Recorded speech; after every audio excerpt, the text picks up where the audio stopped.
তো আজ আমি আমার বাবাকে একটি প্রশ্ন করতে চলেছি। আজ প্রশ্নটা একটু কঠিন হতে পারে, কারণ এটার উত্তর আমি নিজেও জানি না। মাঝে মাঝে আমি প্রশ্ন করতাম, কিন্তু ওগুলোর উত্তর আমি আগেই জানতাম। আজকে আমি একটা প্রশ্ন করতেছি যেটা আমি নিজেও জানি না, এখন দেখি আমার বাবা জানে নাকি। প্রশ্নটা হলো, যে সর্বপ্রথম ক্যালেন্ডার আবিষ্কার করেছে সে কিভাবে জানলো যে ওই দিন কোন মাসের কোন তারিখ? একটা জিনিস যে যখন প্রথম বানায় সে যেইভাবে বলবে অন্য সবাই তো ওইভাবেই জানবে। ক্যালেন্ডারটা যিনি তৈরি করছেন উনি একাধারে অনেক বছর গবেষণা কইরা তারপরে ক্যালেন্ডারটা তৈরি করছেন। এই গবেষণাটা হচ্ছে সূর্যের উপরে গবেষণা করছেন উনি। সূর্যের উপরে।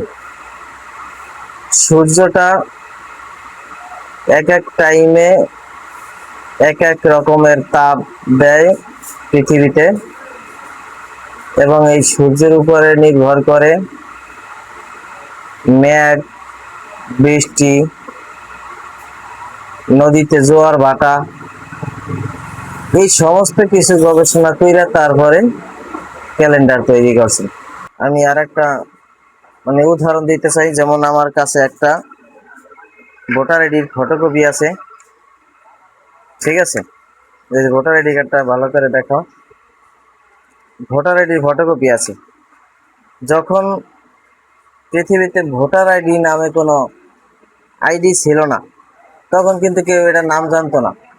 তো যে ব্যক্তি এই ভোটার আইডির সিস্টেমটা করছে, এবং উনি যেটার নাম দিছে কি NID card, national identification card, এটার নাম দিছে কি সহজে কি এনআইডি কার্ড, অর্থাৎ কি national identification card.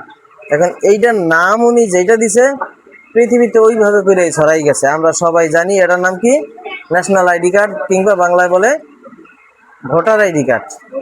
Voter ID card.